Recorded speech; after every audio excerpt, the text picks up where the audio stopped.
Bonjour petits et grands lecteurs, j'espère que vous allez bien. J'ai mis un bonnet parce que j'ai les cheveux gras, voilà, on doit s'avouer les choses. Le livre est parti à l'impression ce matin et donc j'ai pas bien dormi ces derniers jours. Et voilà, donc j'avais pas trop le temps ce matin, j'ai mis on va mettre un bonnet, solution de facilité.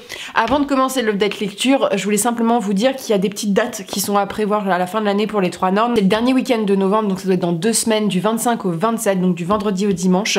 Je serai au château de Miromesnil, donc pour un marché de Noël. Le château de Miromesnil, pour tout vous dire, c'est juste à côté de Dieppe en Normandie, mais il est classé parmi les meilleurs marchés de Noël en Normandie, et pour l'avoir fait il y a... avant le Covid, j'ai jamais fait un marché de Noël aussi beau, notamment le cadre est magnifique, les artisans c'est extrêmement beau. Et donc voilà, on y sera et ça me fait hyper plaisir parce que d'être dans ce cadre-là et d'avoir pu y aller, ça c'est vraiment très chouette. On y va que le dernier week-end de novembre et pas la semaine d'après. Nous serons à Légendarium et nous ne serons pas seuls, c'est-à-dire que il y aura Émilie et Arnaud pour dédicacer donc les livres. Et normalement, que ça soit à Miromesnil ou que ça soit surtout à Arras, normalement il y aura la nouvelle publication, donc les objets maudits. Voilà. Je suis en train de faire un vlog sur mon stress post-envoi de manuscrit, et puis après l'envoi de manuscrit. Bref, il sera disponible, donc on sera à Légendarium à Arras, qui est une super librairie d'imaginaire. C'est ma librairie d'imaginaire, je pense, préférée de celle que j'ai pu faire en France. Et je vous tiendrai au courant, mais potentiellement il y aura une nouvelle date de marché de Noël en Normandie. Mais pour le coup, les marchés de Noël, c'est hyper tardif pour s'inscrire. Et en fait, j'en avais une autre, mais en même temps qu'à Arras. C'est la galère, c'est la galère, mais c'était simplement pour vous prévenir et on va commencer tout de suite. Cette update lecture, ça promet, ça promet parce que je vais vous présenter la pire lecture que j'ai fait cette année et je suis assez en colère et assez, je pense, véhémente sur ma lecture. Une lecture auquel je suis passée totalement à côté et une lecture sympathique.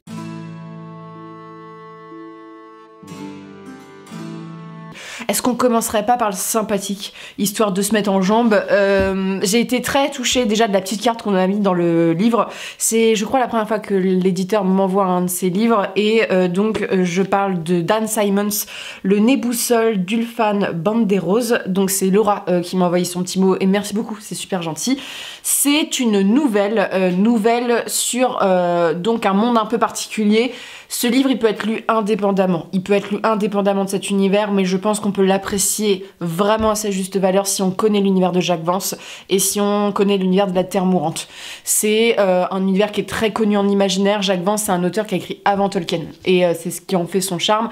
C'est une sorte de fantaisie un peu loufoque avec des petits traits d'humour et très différent de l'héritage tolkienien. Voilà, c'est assez intéressant à lire. Et donc ici, Dan Simmons écrit une nouvelle sur cet univers parce que, comme beaucoup d'auteurs, Jacques Vance, c'est un peu un maître spirituel. Voilà, Simmons a voulu lui donner en fait un hommage, et donc dans Le nez boussole, on va suivre un personnage dans ce monde de la Terre Mourante. On va suivre, alors ils ont toujours des noms à coucher par terre, il s'appelle Shrew. Ouais, Shrew. C'est un diaboliste, donc c'est-à-dire qu'il travaille un peu avec les démons, du moins il arrive à invoquer des démons, à les mettre un petit peu en esclavage, et il va apprendre en fait qu'un très célèbre magicien est décédé, et ce magicien en fait c'est pas n'importe qui, il avait une bibliothèque particulière dont Shrew a jamais pu s'approcher, et il va tout faire en fait pour un petit peu prendre des livres là-bas, parce que c'est des livres qui lui permettront d'être extrêmement puissant. Pour ce faire, il va partir pour une petite quête, et il va être accompagné de personnages assez rocambolesques, et notamment il va faire la rencontre d'une guerrière, tout ça. C'est un univers très particulier, la Terre Mourante. Je pense que vis-à-vis de nous, notre point de vue moderne, ça peut paraître un peu loufoque, ça peut paraître pas très sérieux parfois, mais ça en fait son charme, et pour le coup j'ai vraiment apprécié la nouvelle parce que je trouve c'est vraiment un opportuniste. Ce que j'aime bien, parce qu'il part, il se dit bon, je vais essayer de manipuler tout le monde, parce que dans l'univers de Jacques Vance il y a beaucoup de manipulateurs, voilà, tout le monde essaye de la faire à l'envers à tout le monde, et parfois ça provoque des choses un peu catastrophiques pour d'autres personnes. La morale est beaucoup questionnée dans cet univers, et j'ai bien aimé le fait de suivre ce personnage, de le voir un peu se dépatouiller, et lui aussi va être manipulé. Je peux pas vous en dire trop parce que c'est une nouvelle, et je pense que le seul point que je peux dire de négatif, et ça je dois le dire parce que moi je l'ai reçu gratuitement, c'est un livre qui fait 180 pages écrit comme ceci.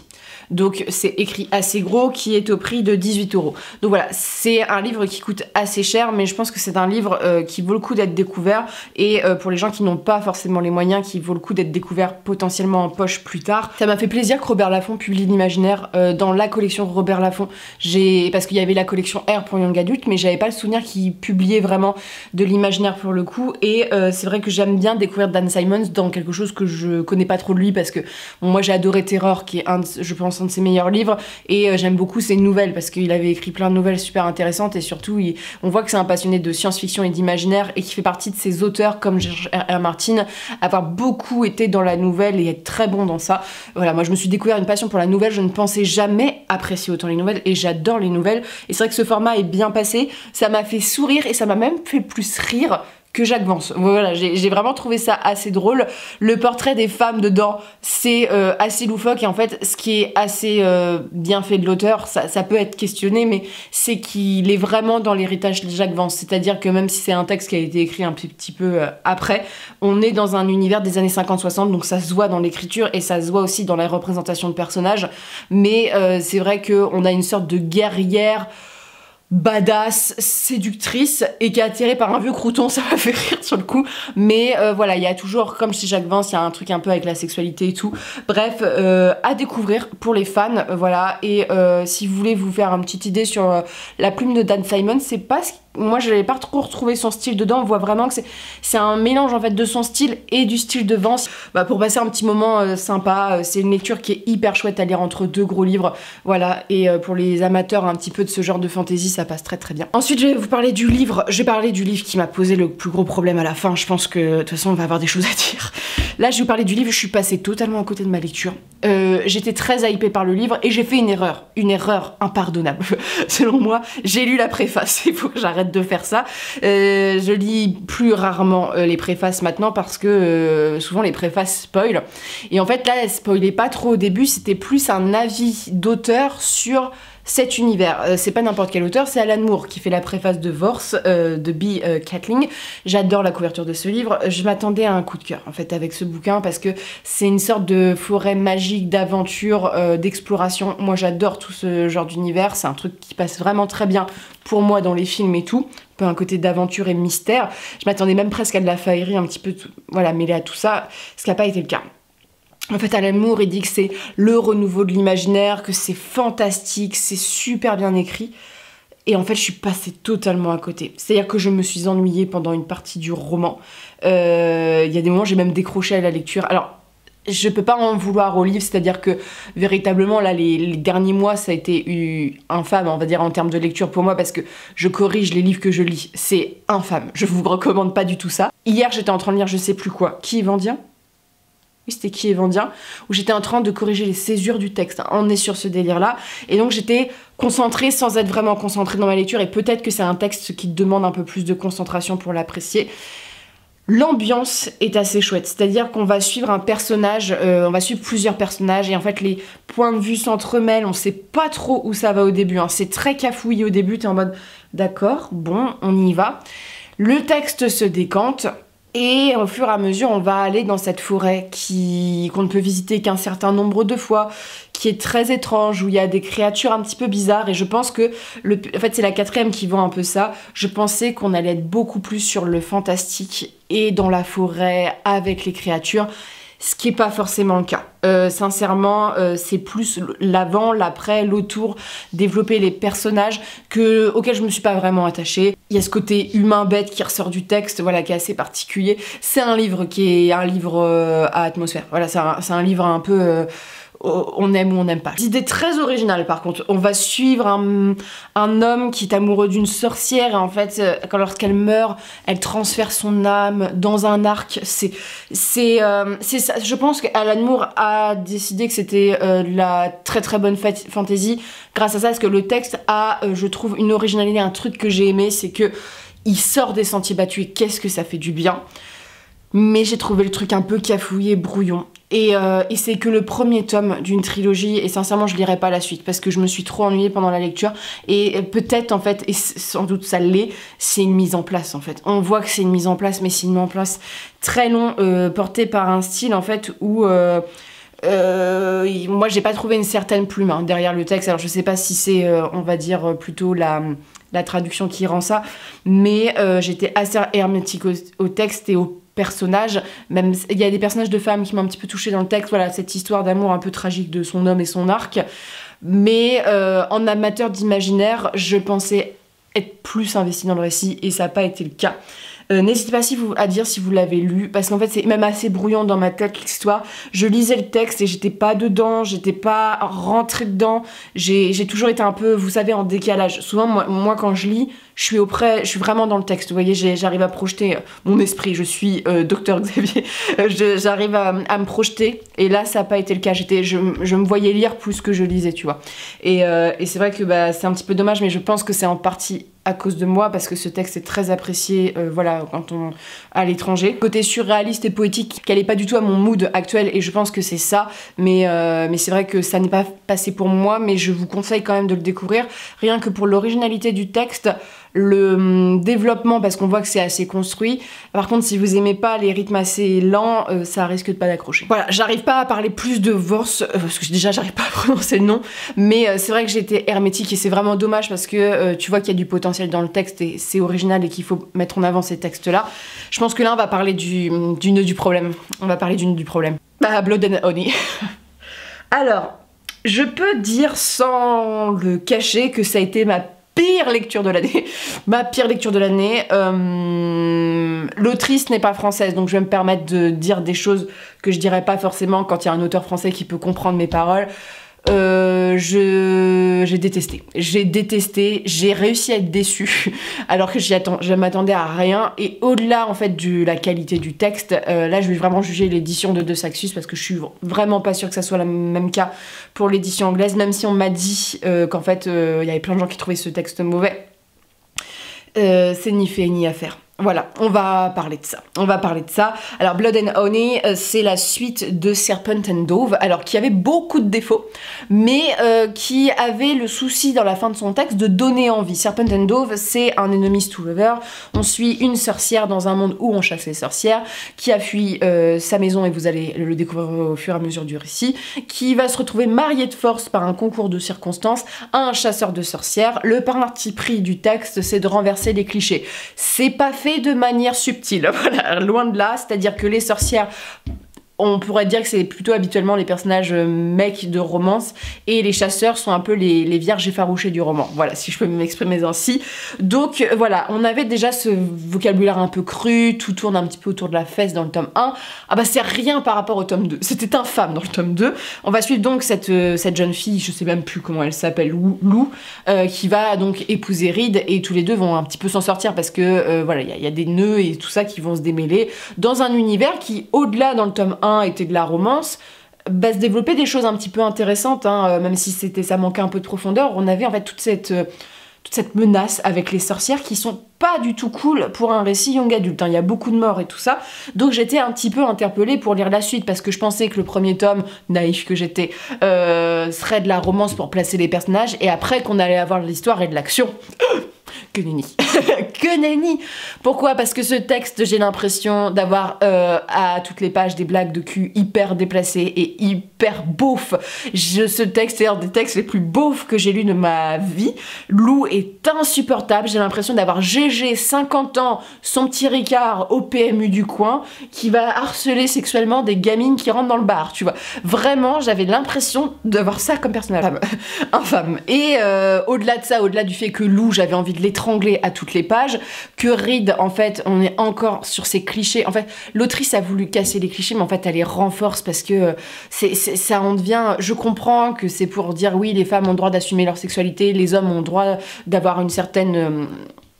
c'est pas une pureté, mais vous savez, une certaine pudeur, ou du moins de pas vouloir donner leur virginité. Le fond... en soi, est bon, voilà, de ce côté-là, mais c'est hyper maltraité, franchement. Et l'histoire, bah pour tout vous dire, à un moment, on va dans un cirque, tu te dis, ok, bon, d'accord. Après, on va avoir des loups-garous pas gentils du tout, et en fait, à la fin, tout le monde est ami. Et à la fin, on tue un personnage, t'es en mode, ça se passe très vite quand même, comme manière. En fait, j'ai trouvé que c'était mal écrit, mais vraiment, j'étais en mode, mais...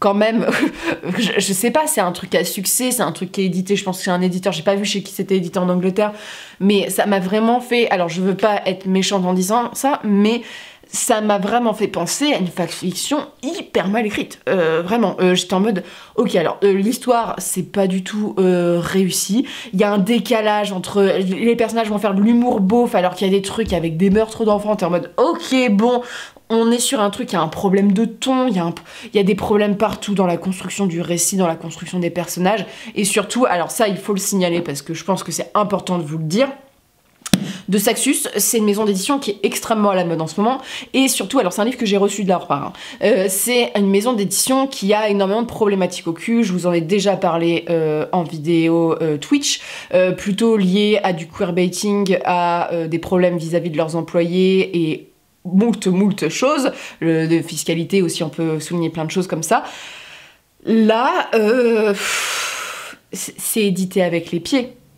Je suis désolée, je suis éditrice, hein, je m'exprime comme ça, mais De Saxus, c'est une maison d'édition qui gagne énormément d'argent, qui a des employés.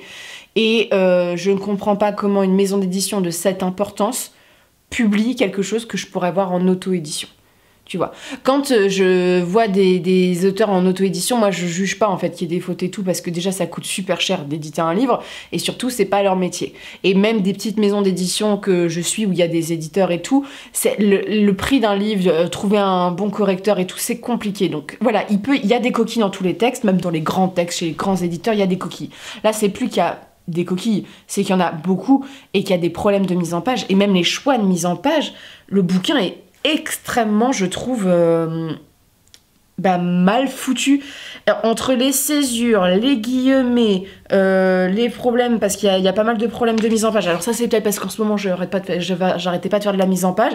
Mais d'un point de vue éditorial, je trouve que pour une maison de la qualité de Saxus, du moins, de ce qu'on attendrait d'une maison d'édition qui gagne autant d'argent et qui emploie autant de gens, de trouver des choses quand même mieux, tu vois. Si je prends l'exemple de Léa, la maison d'édition, Léa, en fait, même si c'est plutôt une grosse maison d'édition, c'est géré que par 2 personnes, plus une personne qui est là en support. C'est 3 personnes. Chez De Saxus, ils sont pas 3, il me semble, hein.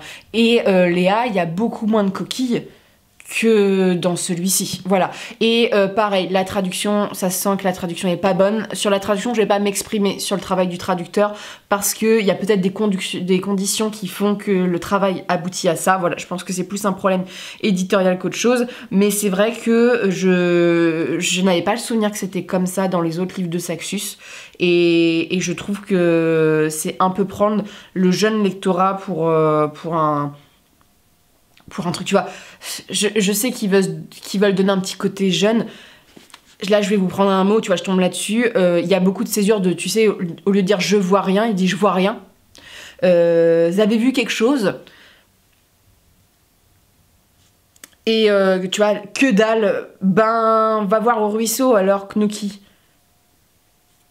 Et en fait, je trouve que le style est vraiment pas bon. Voilà, je sais pas si c'est un comme ça en anglais, mais tu vois, linge blanc, lâcher un pfff, dégoûté. J'ai l'impression vraiment de lire une fanfiction, quoi. Il y a pas de style, bref, il n'y a pas grand chose à tirer de ce récit. J'ai été assez mécontente en lisant mon texte, parce que au-delà du fait que ça m'a pas plu, et c'est mon problème, objectivement parlant, c'est pas un bon livre. C'est pas un bon livre parce que la trame n'est pas réussie. Les promesses qui sont faites dans le tome 1 avec, tu sais, un développement d'univers, c'est pas ouf. La narration est pas ouf. Les personnages, déjà étaient pas passionnants dans le tome 1, mais sont insupportables. Mais quand je vous dis qu'ils sont insupportables, les deux...